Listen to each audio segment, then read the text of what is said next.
ಆತ್ಮೀಯ ವಿದ್ಯಾರ್ಥಿಗಳೇ, ತಮ್ಮದೇ ಆಗಿರತಕ್ಕಂಥ ಯೂಟ್ಯೂಬ್ ಚಾನಲ್ KSV ಸ್ಟಡಿ ಪಾಯಿಂಟ್ಗೆ ಸ್ವಾಗತ. ಇವತ್ತು 9ನೇ ತರಗತಿ ಸಮಾಜ ವಿಜ್ಞಾನ ವಿಷಯಕ್ಕೆ ಸಂಬಂಧಪಟ್ಟಂತೆ ಪ್ರಥಮ ಸಂಕಲನಾತ್ಮಕ ಮೌಲ್ಯಮಾಪನ ಎಸ್ಸೆ 1. ಈ ಎಸ್ಸೆ 1ರ ಒಂದು ಪ್ರಶ್ನೆ ಪತ್ರಿಕೆ ಉತ್ತರ ಸಹಿತ ಇಲ್ಲಿ ನೋಡ್ತಾ ಹೋಗೋಣ. ಅದಕ್ಕೆ ಮುಂಚೆ ನೀವು ನಮ್ಮ ಚಾನಲ್ ಸಬ್ಸ್ಕ್ರೈಬ್ ಮಾಡಿಲ್ಲ ಅಂತಂದರೆ ದಯವಿಟ್ಟು ಸಬ್ಸ್ಕ್ರೈಬ್ ಮಾಡ್ಕೊಳ್ಳಿ. ಇದು ಪ್ರಶ್ನೆ ಪತ್ರಿಕೆ ಅದ. ಇಲ್ಲಿ ಉತ್ತರ ಸಹಿತ ಒಂದು ಪ್ರಶ್ನೆ ಪತ್ರಿಕೆಯನ್ನು ಇಲ್ಲಿ ನೋಡ್ತಾ ಹೋಗೋಣ.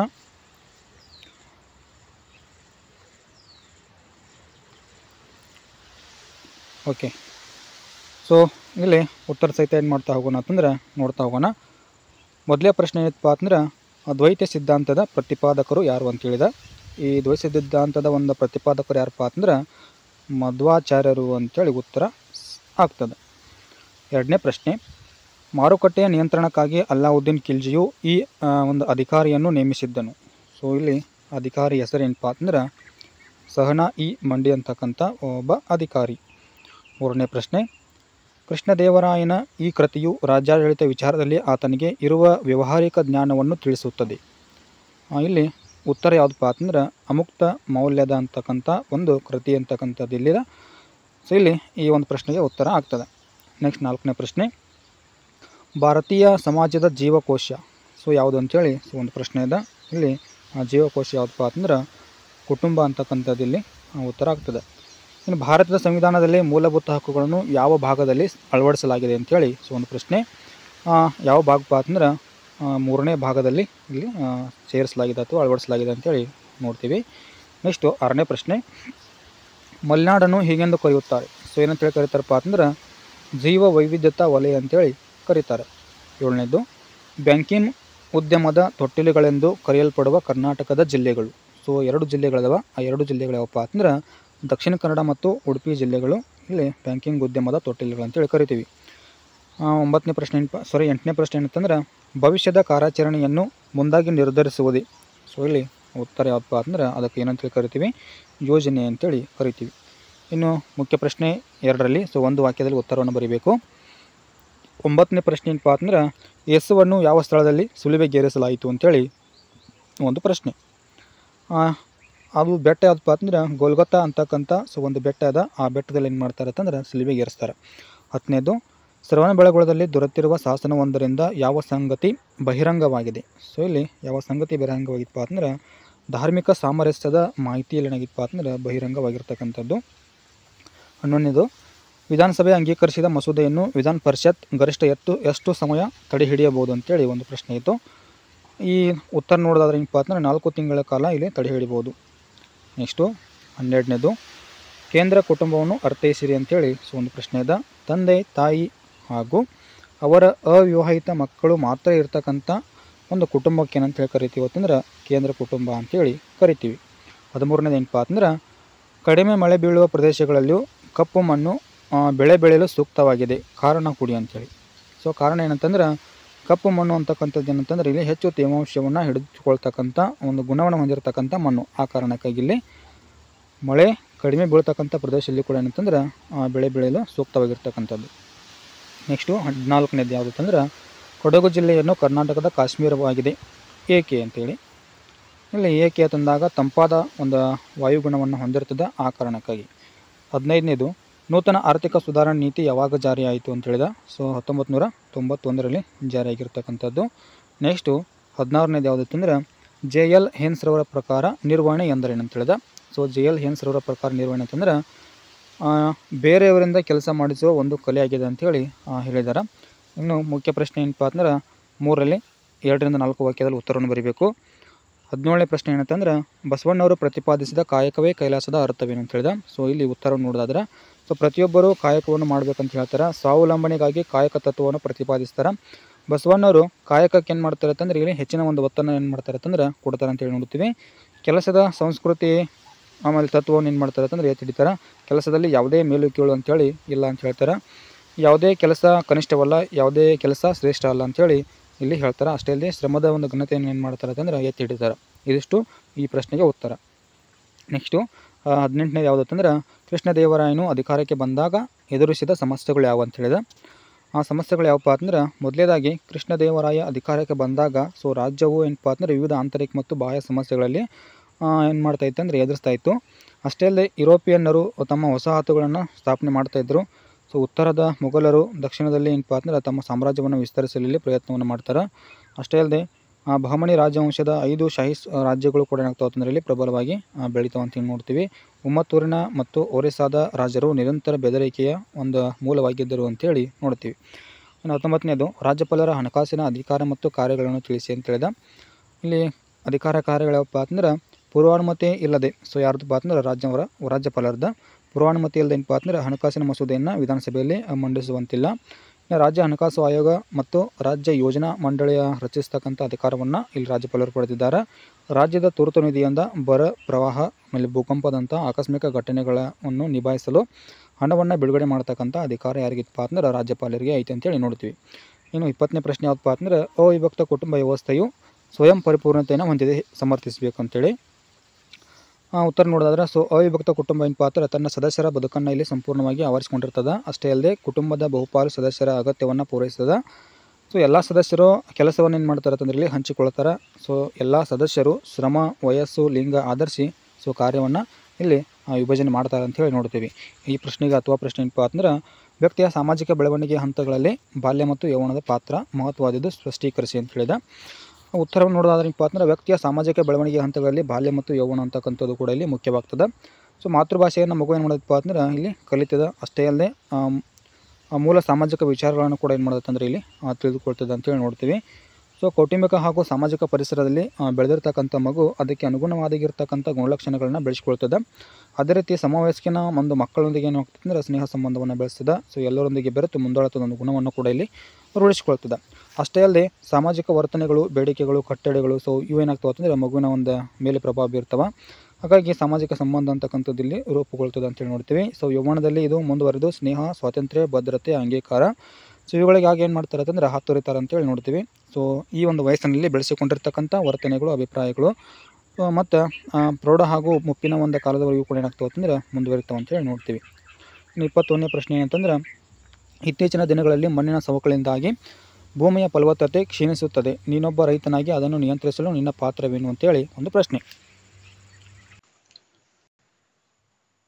ಸೊ ಇಲ್ಲಿ ಉತ್ತರವನ್ನು ನೋಡೋದಾದ್ರೆ ಏನಪ್ಪ ಅಂತಂದ್ರೆ ಅಡ್ಡ ಬದುಗಳ ಒಂದು ನಿರ್ಮಾಣ ಮಾಡಬೇಕಾಗ್ತದೆ. ಸೊ ಅಷ್ಟೇ ಅಲ್ಲದೆ ವೈಜ್ಞಾನಿಕ ಬೇಸಾಯದ ಒಂದು ಅನುಸರಣೆ ಮಾಡಬೇಕಾಗ್ತದೆ.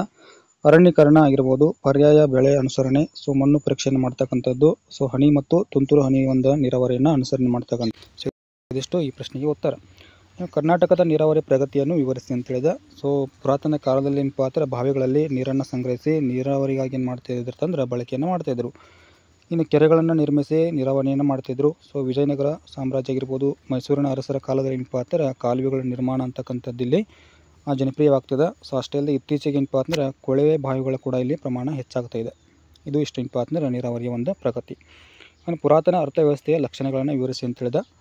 ಲಕ್ಷಣಗಳು ಯಾವತ್ತಂದ್ರೆ ಪುರಾತನ ಅರ್ಥವ್ಯವಸ್ಥೆಯು ಸೊ ಕೃಷಿ ಪ್ರಧಾನವಾಗಿರ್ತಕ್ಕಂಥ ಒಂದು ಅರ್ಥವ್ಯವಸ್ಥೆ. ಹಾಗಾಗಿ ಬಹುತೇಕ ಜನರು ಏನು ಮಾಡ್ತಾಯಿದ್ದಾರೆ ಅಂತಂದರೆ ಕೃಷಿಯನ್ನು ಅವಲಂಬಿಸ್ತಾ ಇದ್ದರು.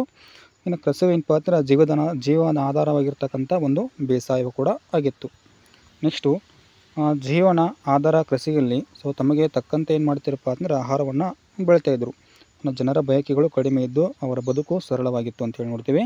ಶ್ರಮ ವಿಭಜನೆ ಏನಪ್ಪ ಅಂದ್ರೆ ಅಷ್ಟಾಗಿ ಬಳಕೆ ಇರಲಿಲ್ಲ. ಸೊ ವಸ್ತು ವಿನಿಮಯ ಪದ್ಧತಿ ಅಂತಕ್ಕಂಥದ್ದು ಕೂಡ ಇಲ್ಲಿ ಬಳಕೆ ಇಲ್ಲಿತ್ತು ಅಂಥೇಳಿ ನೋಡ್ತೀವಿ. 24ನೇ ಪ್ರಶ್ನೆ ನಿರ್ಧಾರ ತೆಗೆದುಕೊಳ್ಳುವುದರ ಸಮಯದಲ್ಲಿ ಗಮನಿಸಬೇಕಾದ ಅಂಶಗಳು ಯಾವುವು ಅಂತ ಹೇಳಿದ. ಸೊ ಉತ್ತರ ಏನಂತಂದರೆ ಸಮಸ್ಯೆಯನ್ನು ಮೊದಲು ವಿಶ್ಲೇಷಣೆ ಮಾಡಬೇಕು. ಸೊ ಕಾರ್ಯಗತ ಮಾಡಲು ಯೋಜನೆಯನ್ನು ರೂಪಿಸಬೇಕು. ಧೈರ್ಯ ಮತ್ತು ತಾಳ್ಮೆಯನ್ನು ಪಾಲಿಸಬೇಕು. ಮುಂದಾಲೋಚನೆಯನ್ನು ಮಾಡ್ತಕ್ಕಂಥದ್ದು, ವಿವೇಕಯುಕ್ತವಾಗಿರ್ತಕ್ಕಂಥ ಒಂದು ನಿರ್ಧಾರವನ್ನು ತೆಗೆದುಕೊಳ್ಳಬೇಕು. ನೆಕ್ಸ್ಟ್ ಮುಖ್ಯ ಪ್ರಶ್ನೆ 4ರಲ್ಲಿ 3 ಅಂಕದ ಒಂದು ಪ್ರಶ್ನೆಗಳು. ಸೊ 25ನೇ ಪ್ರಶ್ನೆ ಏನಂತಂದ್ರೆ ಯೇಸು ಕ್ರಿಸ್ತರ ಬೋಧನೆಗಳನ್ನು ಪಟ್ಟಿ ಮಾಡಿ ಅಂತ ಹೇಳಿದ. ಮೊದಲೇದು ದೇವರು ಒಬ್ಬನೇ ಅಂತ ಹೇಳ್ತಾರೆ. ಸೊ ಪ್ರತಿಯೊಬ್ಬರಲ್ಲೂ ಸಹೋದರತ್ವದ ಭಾವನೆ ಇರಬೇಕಂತ ಹೇಳ್ತಾರೆ. ಸೊ ಪರರಿಂದ ಯಾವುದೇ ನಿರೀಕ್ಷೆ ಇಲ್ಲದೆ ಇತರರ ಸೇವೆಯನ್ನು ಮಾಡಬೇಕಂತ ಹೇಳ್ತಾರೆ. ಆಮೇಲೆ ಮಾನವ ಸೇವೆ ಏನಪ್ಪ ಅಂದ್ರೆ ದೇವ ಸೇವೆಗೆ ಸಮಾನ ಅಂತ ಹೇಳ್ತಾರೆ. ಸೊ ಮಾನವನು ಸೊ ತನ್ನ ತಪ್ಪುಗಳಿಗಾಗಿ ಪಶ್ಚಾತ್ತಾಪ ಪಟ್ಟರೆ ದೇವರು ಅವನನ್ನು ಕ್ಷಮಿಸುತ್ತಾನೆ ಅಂತೇಳಿ ಒಂದು ಬೋಧನೆಯನ್ನು ಕೊಡ್ತಾರೆ. ಸೊ ಇನ್ನೂ ಅನೇಕದವ ಸೊ ನೋಡ್ಬೋದು. 26ನೇ ಪ್ರಶ್ನೆ ಏನಂತಂದ್ರೆ ಶಂಕರಾಚಾರ್ಯರು ಪ್ರತಿಪಾದಿಸಿರ್ತಕ್ಕಂಥ ತತ್ವಗಳನ್ನು ವಿಶ್ಲೇಷಿಸಿ ಅಂತ ಹೇಳಿದ. ಉತ್ತರವನ್ನು ನೋಡಿದಾದ್ರೆ ಅದ್ವೈತ ಸಿದ್ಧಾಂತ ಒಂದು ಪ್ರಚಾರ ಮಾಡ್ತಾರೆ. ಅವರು ಲೌಕಿಕ ಜೀವನಕ್ಕೆ ಆದ್ಯತೆಯನ್ನು ನೀಡಲಿಲ್ಲ. ಜಗತ್ತು ಮಾಯೆ, ಅದು ಒಂದು ಭ್ರಮೆ ಅಂತೇಳಿ ಕರೀತಾರೆ. ಸೊ ಬ್ರಹ್ಮವೇ ಪರಮ ಸತ್ಯ ಅಂತೇಳಿ ಕೂಡ ಹೇಳ್ತಾರೆ. ಶಂಕರಾಚಾರ್ಯರ ಪ್ರಕಾರ ಏನಂತಂದ್ರೆ ಆತ್ಮ ಮತ್ತು ಪರಮಾತ್ಮ ಒಬ್ಬರೇ ಅಂತೇಳಿ ಹೇಳ್ತಾರೆ. ಅಷ್ಟೇ ಅಲ್ಲದೆ ಅಹಂ ಬ್ರಹ್ಮಾಸ್ಮಿ ಅಂತಕ್ಕಂಥದ್ದು ಕೂಡ ಹೇಳ್ತಾರೆ. ಸೊ ಶಂಕರಾಚಾರ್ಯರು ಜ್ಞಾನ ಮಾರ್ಗವನ್ನು ಇಲ್ಲಿ ಬೋಧಿಸ್ತಾರೆ. ಶಂಕರಾಚಾರ್ಯರ ಪ್ರಕಾರ ಏನಂತಂದ್ರೆ ದೇವರಿಗೆ ಯಾವುದೇ ಗುಣಗಳಿಲ್ಲ ಅಂತೇಳಿ ಹೇಳ್ತಾರೆ. ಸೊ ಇದಿಷ್ಟು ಏನಂತಂದ್ರೆ ಈ ಪ್ರಶ್ನೆಗೆ ಉತ್ತರ. ಅಥವಾ ಪ್ರಶ್ನೆ ಇತ್ತು, ಸೊ ಅದನ್ನು ನೀವೇ ನೋಡಿಕೊಳ್ಬೋದು. ಇನ್ನು 27ನೇ ಪ್ರಶ್ನೆ ಏನಪ್ಪ ಅಂತಂದ್ರೆ, ಸಾಹಿತ್ಯ ಕ್ಷೇತ್ರಕ್ಕೆ ವಿಜಯನಗರ ಒಂದು ಅರಸರು ಕೊಟ್ಟಿರ್ತಕ್ಕಂಥ ಕೊಡುಗೆಗಳು ಯಾವಂತ ಹೇಳಿದ. ಸೊ ಅದನ್ನು ವಿವರಿಸಬೇಕು. ಸಾಹಿತ್ಯಗಳಲ್ಲಿ ಏನಪ್ಪ ಅಂತಂದ್ರೆ ಅನೇಕ ಒಂದು ಕೃತಿಗಳೇನಾಗ್ತಾವೆ ಅಂತಂದ್ರೆ ರಚನೆ ಆಗ್ತವೆ. ಅದರಲ್ಲಿ ಮೊದಲೇದಾರಪ್ಪ ಅಂತಂದ್ರೆ ರತ್ನಾಕರ ವರ್ಣಿಯ ಭರತೇಶ್ ವೈಭವ ಆಗಿರ್ಬೋದು, ಚಾಮರಸನ ಪ್ರಭುಲಿಂಗಲೀಲೆ, ಕುಮಾರವ್ಯಾಸನ ಕರ್ನಾಟಕ ಭಾರತ ಕಥಾಮಂಜರಿ, ಭೀಮಕವಿಯ ಬಸವಪುರಾಣ, ಲಕ್ಕನ ದಂಡೇಶನ ಶಿವತತ್ವ ಚಿಂತಾಮಣಿ, ಪುರಂದರದಾಸರು, ಕನಕದಾಸರು, ಶ್ರೀಪಾದರಾಯರು, ವ್ಯಾಸರಾಯರು ದಾಸ ಸಾಹಿತ್ಯವನ್ನು ಏನು ಮಾಡ್ತಾರೆ ಅಂತಂದರೆ ಇಲ್ಲಿ ಶ್ರೀಮಂತಗೊಳಿಸ್ತಾರೆ. ಅಷ್ಟೇ ಅಲ್ಲದೆ ವಿದ್ಯಾರಣ್ಯರ ಒಂದು ಶಂಕರ ವಿಜಯ ಆಗಿರ್ಬೋದು, ಸಾಯಣಾಚಾರ್ಯರ ವೇದಾರ್ಥ ಪ್ರಕಾಶ ಆಗಿರ್ಬೋದು, ಆಮೇಲೆ ಗಂಗಾದೇವಿಯ ಮಧುರಾ ವಿಜಯ ಅಂತಕ್ಕಂಥ ಕೃತಿಗಳು ಕೂಡ ಏನು ಮಾಡ್ತಾವೆ ಅಂತಂದರೆ ಇಲ್ಲಿ ಶ್ರೀ ವಿಜಯ ನಗರ ಸಾಮ್ರಾಜ್ಯದಲ್ಲಿ ಸೊ ಅಲ್ಲಿ ಕೃತಿಗಳು ರಚನೆ ಆಗ್ತಾವೆ ಅಂತೇಳಿ ನೋಡ್ತೀವಿ. ಪ್ರಧಾನಮಂತ್ರಿ ಅಧಿಕಾರ ಕಾರ್ಯಗಳು. ಸೊ 28ನೇ ಒಂದು ಪ್ರಶ್ನೆ ಇದೆ. ಪ್ರಧಾನಮಂತ್ರಿಗಳು ಏನಪ್ಪ ಅಂತಾರೆ ಮಂತ್ರಿಗಳನ್ನ ನೇಮಕ ಮಾಡ್ತಾರೆ. ಅಷ್ಟೇ ಅಲ್ಲದೆ ಖಾತೆಗಳನ್ನ ಹಂಚಿಕೆ ಮಾಡ್ತಾರೆ. ಸೊ ಮಂತ್ರಿಗಳನ್ನ ವಜಾ ಕೂಡ ಮಾಡ್ತಕ್ಕಂಥ ಅಧಿಕಾರವನ್ನು ಹೊಂದ್ಯಾರೆ. ಮಂತ್ರಿಮಂಡಲದ ಮುಖ್ಯಸ್ಥರಾಗಿ ಕೆಲಸವನ್ನು ಮಾಡ್ತಾರೆ. ಅಷ್ಟೇ ಅಲ್ಲದೆ ವಿವಿಧ ಇಲಾಖೆಗಳಿಗೆ ಮಂತ್ರಿಗಳನ್ನು ನೇಮಕ ಮಾಡುವಂತೆ ರಾಷ್ಟ್ರಾಧ್ಯಕ್ಷರಿಗೆ ಶಿಫಾರಸನ್ನು ಕೊಡ್ತಾರೆ. ಅದೇ ರೀತಿ ಮಂತ್ರಿಗಳನ್ನು ಮಂತ್ರಿಮಂಡಲದಿಂದ ವಜಾ ಮಾಡುವಂತೆ ರಾಷ್ಟ್ರಾಧ್ಯಕ್ಷರಿಗೆ ಸಲಹೆಯನ್ನು ನೀಡತಕ್ಕಂಥ ಅಧಿಕಾರ ಯಾರಿಗಿತ್ತಪ್ಪ ಅಂದರೆ ಪ್ರಧಾನಮಂತ್ರಿಯವರಿಗಿದೆ. ಇನ್ನು ಸರ್ಕಾರದ ಮುಖ್ಯಸ್ಥರಾಗಿ ಕೂಡ ಕೆಲಸವನ್ನು ಮಾಡ್ತಾರೆ. ಅಷ್ಟೇ ಅಲ್ಲದೆ ಸರ್ಕಾರದ ಎಲ್ಲ ಆಗುಗಳಿಗೆ ಇವರೇ ಕೂಡ ಜವಾಬ್ದಾರಿಯಾಗಿರ್ತಾರೆ. ಸಚಿವ ಸಂಪುಟದ ನಾಯಕರಾಗಿರ್ತಾರೆ. ಸೊ ರಾಷ್ಟ್ರಾಧ್ಯಕ್ಷರು ಮತ್ತು ಮಂತ್ರಿಮಂಡಲದ ನಡುವೆ ಸೇತುವೆಯಾಗಿ ಕೂಡ ಏನು ಮಾಡ್ತಾರೆ ಅಂತಂದ್ರೆ ಕೆಲಸವನ್ನು ಮಾಡ್ತಾರೆ. ಇನ್ನು ಲೋಕಸಭೆಯನ್ನು ವಿಸರ್ಜಿಸುವಂತೆ ರಾಷ್ಟ್ರಾಧ್ಯಕ್ಷರಿಗೆ ಸಲಹೆಯನ್ನು ನೀಡ್ತಕ್ಕಂಥ ಒಂದು ಅಧಿಕಾರ ಯಾರಿಗಿತ್ತಪ್ಪ ಅಂದರೆ ಪ್ರಧಾನಮಂತ್ರಿಯವರಿಗೆ ಇದೆ. ನೆಕ್ಸ್ಟು ಕಾಶ್ಮೀರದ ಕರ್ಕೋಟಕ ಒಂದು ವಂಶದಲ್ಲಿ ಲಲಿತಾದಿತ್ಯ ಮುಕ್ತಾಪೀಡನ ಸಾಧನೆಗಳೇನು ಅಂತೇಳಿ ಇಲ್ಲಿ ಪ್ರಶ್ನೆ ಇದೆ. ಸೊ 36 ವರ್ಷಗಳ ಕಾಲ ಏನು ಮಾಡ್ತಾನೆ ಅಂತಂದ್ರೆ ಆಳ್ವಿಕೆಯನ್ನು ಮಾಡ್ತಕ್ಕಂಥದ್ದು. ಇನ್ನು ಕರ್ಕೋಟ ಸಾಮ್ರಾಜ್ಯದ ಗಡಿಗಳನ್ನು ಏನು ಮಾಡ್ತಾನೆ ಅಂತಂದ್ರೆ ಇಲ್ಲಿ ವಿಸ್ತರಣೆ ಮಾಡ್ತಾನೆ. ಅಷ್ಟೇ ಅಲ್ಲದೆ ಏನಪ್ಪ ಅಂತಂದ್ರೆ ಲಲಿತಾದಿತ್ಯ ಮಹತ್ವಾಕಾಂಕ್ಷೆಯುಳ್ಳ ಒಂದು ಅರಸನಾಗಿದ್ದ. ಕನೋಜದ ಒಂದು ಯಶೋವರ್ಮನನ್ನು ಸೋಲಿಸ್ತಾನೆ. ಶಾಹಿ ವಂಶಸ್ಥರನ್ನು ಸೋಲಿಸ್ತಾನೆ. ವಿಂಧ್ಯಾಚಲದ ಒಂದು ಅನೇಕ ರಾಜರುಗಳೊಂದಿಗೆ ರಾಜತಾಂತ್ರಿಕ ಸಂಬಂಧವನ್ನು ಬೆಳೆಸ್ತಾನೆ. ರಾಷ್ಟ್ರಕೂಟರೊಂದಿಗೆ ಕೂಡ ಸ್ನೇಹ ಸಂಬಂಧವನ್ನು ಇಲ್ಲಿ ಬೆಳೆಸಿಕೊಳ್ತಾನೆ. ಸೊ ಲಲಿತಾದಿತ್ಯ ಚೀನಾದ ಟಾಂಗ್ ರಾಜರುಗಳೊಂದಿಗೆ ಸ್ನೇಹ ಸಂಬಂಧವನ್ನು ಇಲ್ಲಿ ಬೆಳೆಸ್ತಾರೆ ಅಂತ ನೋಡ್ತೀವಿ. ಅವರ ಸಹಾಯದಿಂದ ಅವರು ಏನಪ್ಪ ಅಂತಾರೆ ಟಿಬೇಟಿನ ವಿರುದ್ಧ ಇಲ್ಲಿ ಹೋರಾಡಿದರು ಅಂಥೇಳಿ ಇಲ್ಲಿ ನೋಡ್ತೀವಿ. ಇನ್ನು 30ನೇ ಪ್ರಶ್ನೆ ಏನಪ್ಪ ಅಂತಂದ್ರೆ ಮಲೆನಾಡು ಪ್ರದೇಶದ ಲಕ್ಷಣಗಳನ್ನು ಕುರಿತು ಬರೆಯಿರಿ ಅಂತ ಹೇಳಿದ. ಮೊದಲೇದು, ಸೊ ನಮ್ಮ ರಾಜ್ಯದ ಪಶ್ಚಿಮ ಭಾಗವನ್ನು ಮಲೆನಾಡು ಅಂತೇಳಿ ಅಥವಾ ಬೆಟ್ಟಗಳ ನಾಡು ಅಂತೇಳಿ ಕರಿತೀವಿ. ಇನ್ನು ಮಲೆನಾಡು ಏನಪ್ಪ ಅಂದರೆ ಉತ್ತರ ದಕ್ಷಿಣವಾಗಿ ಕರಾವಳಿಗೆ ಸಮಾನಾಂತರವಾಗಿ ಹಬ್ಬಿಕೊಂಡಿದ್ದ. ಅಷ್ಟೇ ಅಲ್ಲದೆ ಏನಪ್ಪ ಅಂತಂದ್ರೆ ಪಶ್ಚಿಮ ಭಾಗವು ಇಳಿಜಾರನ್ನು ಹೊಂದಿದ್ದು, ಇಲ್ಲಿ ಪೂರ್ವದ ಭಾಗಕ್ಕೆ ಹೋದಂತೆ ಏನಪ್ಪ ಅಂತಂದ್ರೆ ಹಂತ ಹಂತವಾಗಿ ಇಳಿಜಾರನ್ನು ಹೊಂದಿರತಕ್ಕಂಥದ್ದು. ನೆಕ್ಸ್ಟು ಇದರ ಉದ್ದ ನೋಡಿದಾಗ 650 ಕಿಲೋಮೀಟರ್ ಇರ್ತಕ್ಕಂಥದ್ದು, ಅಗಲ 50ರಿಂದ 76 ಕಿಲೋಮೀಟರ್ ಅಗಲವಾಗಿರ್ತಕ್ಕಂಥದ್ದು. ಇನ್ನು ಸರಾಸರಿ ಎತ್ತರ ಎಷ್ಟಿತ್ತು ಅಂದರೆ ಸಮುದ್ರ ಮಟ್ಟಕ್ಕೆ 900ರಿಂದ 1500 ಮೀಟರ್ಗಳವರೆಗೆ ಎತ್ತರವನ್ನು ಹೊಂದಿರತಕ್ಕಂಥದ್ದು. ಇನ್ನು ಅರಬ್ಬಿ ಸಮುದ್ರದಿಂದ ಬೀಸ್ತಕ್ಕಂಥ ಮಾರುತಗಳನ್ನು ತಡೆದು ಸೊ ವಾರ್ಷಿಕವಾಗಿ 200 ಸೆಂಟಿಮೀಟರ್ಗಳಿಗಿಂತ ಹೆಚ್ಚು ಮಳೆಯನ್ನು ಇಲ್ಲಿ ಪಡೆಯುತ್ತದೆ. ಇನ್ನು ಇಲ್ಲಿನ ಅತಿ ಎತ್ತರ ಶಿಖರಗಳಂತಂದರೆ ಮುಳ್ಳಯ್ಯನಗಿರಿ, ಕುದುರೆಮುಖ, ಕಲ್ಲತ್ತಗಿರಿ, ರುದ್ರಗಿರಿ, ಸೊ ದೇವಿರಮ್ಮನ ಬೆಟ್ಟ ಅಂತಕ್ಕಂಥ ಅಲ್ಲಿ ಬೆಟ್ಟಗಳನ್ನ ಕಾಣ್ತೀವಿ. ಇನ್ನು ಇದಲ್ಲದೆ ಏನಪ್ಪ ಅಂದ್ರೆ ಬಳ್ಳಾರ ರಾಯನದುರ್ಗ ಆಗಿರ್ಬೋದು, ಮೆರ್ತಿ ಗುಡ್ಡ, ಪುಷ್ಪಗಿರಿ, ಕೊಡಚಾದ್ರಿ, ಸೊ ಇವು ಕೂಡ ಏನಾಗ್ತಂದ್ರೆ ಇಲ್ಲಿ ಉನ್ನತವಾಗಿರ್ತಕ್ಕಂಥ ಶಿಖರಗಳಂತೇಳಿ ನೋಡ್ತೀವಿ. ಇನ್ನು ಇಲ್ಲಿನ ನೋಡಿದಾಗ ಏನಪ್ಪ ಅಂದ್ರೆ ಮುಳ್ಳಯ್ಯನಗಿರಿ ಅಂತಕ್ಕಂಥದ್ದು ರಾಜ್ಯದಲ್ಲೇ ಅತಿ ಎತ್ತರವಾಗಿರ್ತಕ್ಕಂಥ ಒಂದು ಶಿಖರ ಅಂತೇಳಿ ನೋಡ್ತೀವಿ. 1913 ಮೀಟರ್ ಎತ್ತರವನ್ನು ಹೊಂದಿರತಕ್ಕಂಥದ್ದು. ಈ ಪ್ರಶ್ನೆಗೆ ಅಥವಾ ಪ್ರಶ್ನೆ ಇದೆ. ಸೊ ಅದನ್ನು ನೀವು ಇಲ್ಲಿ ನೋಡ್ಬೋದು. ನಮ್ಮ ರಾಜ್ಯದ ಪ್ರಮುಖ ಜಲವಿದ್ಯುತ್ ಉತ್ಪಾದನಾ ಕೇಂದ್ರಗಳನ್ನು ಹೆಸರಿಸಿ ಅಂತ ಹೇಳಿದ. ಸೊ ಪ್ರಮುಖವಾಗಿ ಏನಪ್ಪ ಅಂತಂದರೆ ಶಿವನ ಸಮುದ್ರ ಇದೆ, ಶರಾವತಿ ಆಗಿರ್ಬೋದು, ಸೂಪ ಆಗಿದೆ, ವರಾಹಿ, ಮಾರಿಕಣಿವೆ, ಭದ್ರಾ, ಘಟಪ್ರಭಾ, ಆಲಮಟ್ಟಿ, ಸೊ ಎಲ್ಲವೂ ಕೂಡ ಏನಪ್ಪ ಅಂತಂದ್ರೆ ಇಲ್ಲಿ ಜಲವಿದ್ಯುತ್ ಉತ್ಪಾದನಾ ಕೇಂದ್ರಗಳು ಆಗಿರ್ತಾವೆ ಅಂತೇಳಿ ನೋಡ್ತೀವಿ. ಇನ್ನೂ ಅನೇಕ ಅದಾವ, ಸೊ ನೋಡ್ಬೋದು. ಇನ್ನು ಕರ್ನಾಟಕದ ಮಳೆಗಾಲವನ್ನು ಕುರಿತು ಬರೆಯಿರಿ ಅಂತೇಳಿ ಒಂದು ಪ್ರಶ್ನೆ.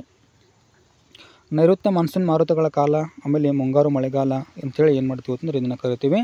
ಅರಬ್ಬಿ ಸಮುದ್ರದ ಮೇಲಿಂದ ಬೀಸ್ತಕ್ಕಂಥ ತೇವಾಂಶಭರಿತ ಮಾರುತಗಳನ್ನು ಪಶ್ಚಿಮ ಘಟ್ಟಗಳು ಏನು ಮಾಡ್ತಾವೆ ಅಂತಂದ್ರೆ ತಡೆದು ಅದಕ್ಕೆ ಮಳೆಯನ್ನು ಸುರಿಸ್ತವೆ. ಇನ್ನು ಪಶ್ಚಿಮ ಘಟ್ಟಗಳ ಪೂರ್ವದ ಕಡೆ ಹೋದಂತೆ ಮಳೆಯ ಪ್ರಮಾಣ ಕಡಿಮೆ ಆಗ್ತದೆ. ಸೊ ಹೀಗಾಗಿ ಇಲ್ಲಿ ಪೂರ್ವದ ಮೈದಾನ ಅಂತಕ್ಕಂಥದ್ದು ಮಳೆ ನೆರಳಿನ ಪ್ರದೇಶವಾಗಿ ಪರಿಣಮಿಸ್ತದೆ. ಶಿವಮೊಗ್ಗ ಜಿಲ್ಲೆಯ ಆಗುಂಬೆ ಅಂತಕ್ಕಂಥದ್ದು ಕರ್ನಾಟಕದಲ್ಲಿ ಅತಿ ಹೆಚ್ಚು ಮಳೆಯನ್ನು ಬೀಳ್ತಕ್ಕಂಥ ಒಂದು ಪ್ರದೇಶ ಆಗಿರ್ತಕ್ಕಂಥದ್ದು. ಇನ್ನು ಇದನ್ನು ದಕ್ಷಿಣದ ಚಿರಾಪುಂಜಿ ಅಂತೇಳಿ ಕರೀತಾರೆ. ಇದಿಷ್ಟು ಏನಪ್ಪ ಅಂದರೆ ಇಲ್ಲಿ ಉತ್ತರ ನೋಡ್ಬೋದು. ಇನ್ನು ಅನೇಕ ಅಂಶಗಳನ್ನು ನೀಡಿದ್ದೇನೆ, ಸೊ ಅದನ್ನು ನೀವು ಬರ್ಕೊಳ್ಬೋದು.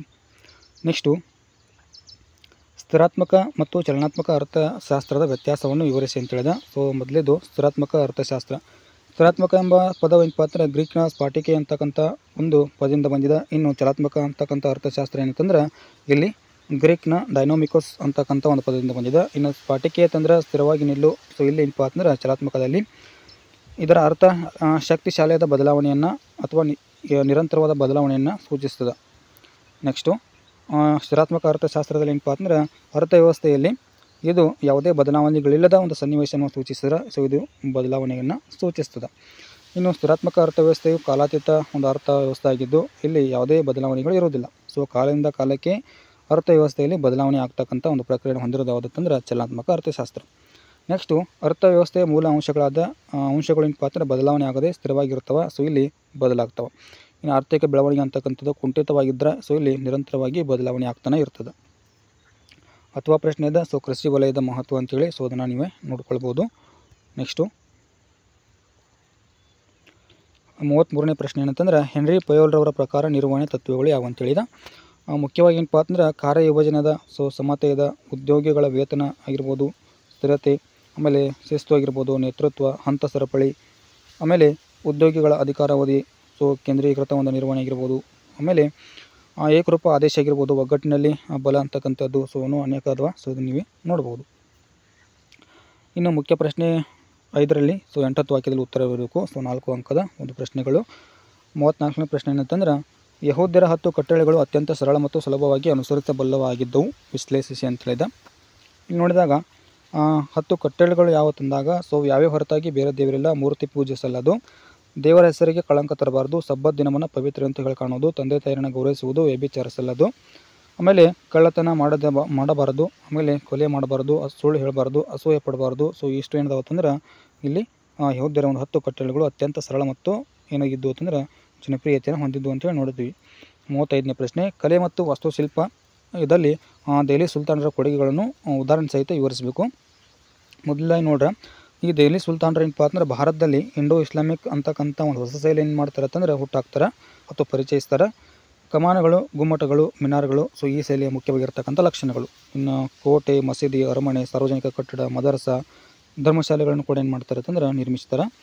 ಇಂಡೋ ಇಸ್ಲಾಮಿಕ್ ಶೈಲಿಗೆ ಉದಾಹರಣೆ ನೋಡ್ಬೋದು. ಸೊ ಯಾವತ್ತಂದ್ರೆ ದೆಹಲಿಯ ಕುವೈತ್ ಉಲ್ ಇಸ್ಲಾಂ ಮಸೀದಿ ಅಂತಕ್ಕಂಥದ್ದು, ಇನ್ನು ಕುತುಬ್ ಮಿನಾರ್ ಆಗಿರ್ಬೋದು, ಅಲೈ ದರ್ವಾಜ, ಆಮೇಲೆ ಜಮೈತ್ ಖಾನ ಮಸೀದಿಗಳು. ಇನ್ನು ಈ ಪ್ರಶ್ನೆಗೆ ಅಥವಾ ಪ್ರಶ್ನೆ ಏನಪ್ಪ ಅಂದ್ರೆ ವಿಜಯನಗರ ಸಾಮ್ರಾಜ್ಯದ ಆರ್ಥಿಕ ವ್ಯವಸ್ಥೆ ಸಮೃದ್ಧವಾಗಿತ್ತು, ಈ ಹೇಗೆ ಹೇಳುವಿರಿ ಅಂತೇಳಿ ಸೊ ಒಂದು ಪ್ರಶ್ನೆ. ರಾಜ್ಯದ ಒಂದು ಭೂಕಂದಾಯ ಏನಪ್ಪ ಅಂದ್ರೆ ಇಲ್ಲಿ ರಾಜ್ಯದ ಮೂಲ ಆದಾಯ ಆಗಿತ್ತು ಅಂತೇಳಿ ನೋಡ್ತೀವಿ. ವೃತ್ತಿ ತೆರಿಗೆ, ಮನೆ ಕಂದಾಯ, ಆಮೇಲೆ ದಾರಿ ಸುಂಕ, ವಾಣಿಜ್ಯ ತೆರಿಗೆ, ಆಮದು ರಫ್ತು ತೆರಿಗೆ ಆಗಿರ್ಬೋದು. ಸೊ ಹೀಗೆ ಹಲವಾರು ಏನದ್ದು ಅಂತಂದ್ರೆ ರಾಜ್ಯದ ಆದಾಯದ ಮೂಲಗಳಾಗಿದ್ದು ಸೊ ಕೈಗಾರಿಕೆ ಮತ್ತು ವಾಣಿಜ್ಯ ಒಂದು ಕ್ಷೇತ್ರದಲ್ಲಿ ಮಹತ್ತರವಾಗಿರ್ತಕ್ಕಂಥ ಪ್ರಗತಿಯನ್ನು ಸಾಧಿಸಿತ್ತು ಅಂತೇಳಿ ನೋಡ್ತೀವಿ. ಅಷ್ಟೇ ಅಲ್ಲದೆ ಇನ್ನೂ ಅನೇಕ ರೀತಿಯಾಗಿರ್ತಕ್ಕಂಥ ಒಂದು ರಫ್ತು ಮಾಡ್ತಕ್ಕಂಥ ವಸ್ತುಗಳಿದ್ದು ಅವು ಯಾವಪ್ಪ ಅಂದ್ರೆ ಮೆಣಸು ಆಗಿರ್ಬೋದು, ಲವಂಗ, ಏಲಕ್ಕಿ, ಹೀಗೆ ಆ ರೀತಿ ಏನು ಮಾಡ್ತಾಯಿದ್ರು ಅಂದ್ರೆ ರಫ್ತನ್ನು ಮಾಡ್ತಾಯಿದ್ರು. ಅಷ್ಟೇ ಅಲ್ಲದೆ ನೆಕ್ಸ್ಟ್ ಯಾವಪ್ಪ ಅಂತಂದ್ರೆ ಬಟ್ಟೆ ನೇಯ್ದ ಈ ಒಂದು ಮುಖ್ಯವಾಗಿರ್ತಕ್ಕಂಥ ಒಂದು ಕೈಗಾರಿಕೆ ಆಗಿರ್ಬೋದು. ನೆಕ್ಸ್ಟು ಚಿನ್ನದ ವರಹ, ಗದ್ಯಾನ, ಆಮೇಲೆ ಪಗೋಡ, ಬೆಳ್ಳಿಯ ತಾರ, ತಾಮ್ರದ ಒಂದು ಪಣ, ದುಡ್ಡು, ಆಮೇಲೆ ಕಾಸುಗಳು ಇವೆಲ್ಲವೂ ಕೂಡ ಏನಿದ್ದು ಅಂತಂದ್ರೆ ನಾಣ್ಯಗಳು ಬಳಕೆಯಲ್ಲಿದ್ದು. ಭಟ್ಕಳ, ಹೊನ್ನಾವರ, ಮಂಗಳೂರು ಸೊ ಇವು ಏನಪ್ಪ ಅಂತಂದ್ರೆ ವಿಜಯನಗರ ಸಾಮ್ರಾಜ್ಯದ ಪ್ರಮುಖವಾಗಿರ್ತಕ್ಕಂಥ ಬಂದರುಗಳಾಗಿದ್ದವು. ಇನ್ನು ಅರಬ್, ಚೀನಾ, ಪೋರ್ಚುಗಲ್ ಮುಂತಾದ ವಿದೇಶಿ ಪ್ರವಾಸಿಗರು ಏನಂತಂದ್ರೆ ಈ ಸಾಮ್ರಾಜ್ಯವನ್ನು ಸಂಪರ್ಕ ಮಾಡಿದ್ರು ಅಂತೇಳಿ ನೋಡ್ತೀವಿ. ನೆಕ್ಸ್ಟು 36ನೇ ಪ್ರಶ್ನೆ ಏನಪ್ಪ ಅಂತಂದ್ರೆ ನಮ್ಮ ಸಂವಿಧಾನದ ಪ್ರಮುಖ ಲಕ್ಷಣಗಳನ್ನು ವಿವರಿಸಿ ಅಂತೇಳಿ. ಲಿಖಿತ ಮತ್ತು ಬೃಹತ್ ಸಂವಿಧಾನದ, ಆಮೇಲೆ ಭಾಗಶಃ ನಮ್ಯ, ಭಾಗಶಃ ಅನಮ್ಯದ, ಸಂಸದೀಯ ಸರ್ಕಾರ ಪದ್ಧತಿ ಇದೆ, ಆಮೇಲೆ ಗಣತಂತ್ರ ವ್ಯವಸ್ಥೆ ಇದೆ, ಒಕ್ಕೂಟ ವ್ಯವಸ್ಥೆಯನ್ನು ನೋಡ್ತೀವಿ, ಆಮೇಲೆ ಮೂಲಭೂತ ಹಕ್ಕುಗಳು, ಮೂಲಭೂತ ಕರ್ತವ್ಯಗಳು, ಸೊ ಮತ್ತು ರಾಜ್ಯ ನಿರ್ದೇಶಕ ನೀತಿ ತತ್ವಗಳು, ಆಮೇಲೆ ಸ್ವತಂತ್ರ ಮತ್ತು ಏಕೀಕೃತ ನ್ಯಾಯ ವ್ಯವಸ್ಥೆ, ಏಕಪೌರತ್ವ ಅಂತಕ್ಕಂಥದ್ದು. ಸೊ ಇವೆಲ್ಲವೂ ಕೂಡ ಏನಪ್ಪ ಅಂತಂದ್ರೆ ಇಲ್ಲಿ ಲಕ್ಷಣವನ್ನು ನೋಡ್ಬೋದು. 37ನೇ ಪ್ರಶ್ನೆ ಏನಂತಂದ್ರೆ ಕರ್ನಾಟಕದ ಆರ್ಥಿಕತೆಯಲ್ಲಿ ವ್ಯವಸಾಯದ ಪ್ರಮುಖ ಪಾತ್ರವನ್ನು ವಹಿಸುತ್ತದೆ, ಅದನ್ನು ಸಮರ್ಥಿಸಬೇಕು. ಇಲ್ಲಿ ನೋಡಿದ್ರೆ ಸೊ ಪುರಾತನ ಮೂಲ ವೃತ್ತಿ ಯಾವುದಪ್ಪ ಅಂದ್ರೆ ಇಲ್ಲಿ ವ್ಯವಸಾಯ ಅಂತಕ್ಕಂಥದ್ದು ಜೀವನ ಆಧಾರಿತವಾಗಿರ್ತಕ್ಕಂಥದ್ದು, ಉದ್ಯೋಗವನ್ನು ಸೃಷ್ಟಿ ಮಾಡ್ತದೆ, ವಿದೇಶಿ ವಿನಿಮಯ ಗಳಿಕೆ ಆಗ್ತದೆ, ಆದಾಯದ ಮೂಲವಾಗಿರ್ತದೆ, ಕಚ್ಚಾ ವಸ್ತುಗಳನ್ನು ಪೂರೈಸ್ತದೆ, ಸೊ ವಿದೇಶಿ ವಿನಿಮಯ ಗಳಿಕೆ ಆಗಿರ್ಬೋದು. ನೆಕ್ಸ್ಟು ಆರ್ಥಿಕ ಪ್ರಗತಿಗೆ ಅತ್ಯಂತ ಪೂರಕವಾಗಿರ್ತಕ್ಕಂಥದ್ದು ಯಾವುದಂತಂದ್ರೆ ವ್ಯವಸಾಯ ಅಂತಕ್ಕಂಥದ್ದು. ನೆಕ್ಸ್ಟು ಮುಖ್ಯ ಪ್ರಶ್ನೆ ಸೊ 6ರಲ್ಲಿ ಏನಪ್ಪ ಅಂದ್ರೆ 38ನೇ ಒಂದು ಪ್ರಶ್ನೆ ಕರ್ನಾಟಕದ ನಕ್ಷೆ ಬರೆದು ಕೆಳಗಿನ ಊಳನ್ನು ಗುರುತಿಸಿರಿ ಅಂತ ಹೇಳಿದ. ಸೊ ಪ್ಲೇಸ್ಗಳು ಯಾವಪ್ಪ ಅಂದ್ರೆ ಕರಾವಳಿ ಇದೆ, ಕುದುರೆಮುಖ, ಕೃಷ್ಣಾ ನದಿ, ಆಮೇಲೆ ಮಹಾತ್ಮ ಗಾಂಧಿ ಜಲವಿದ್ಯುತ್ ಕೇಂದ್ರ ಅಂತೇಳಿ. ಸೊ ಇದನ್ನು ಮ್ಯಾಪಲ್ಲಿ ನೀಡಿದ್ದೀನಿ ನೋಡ್ರಿ.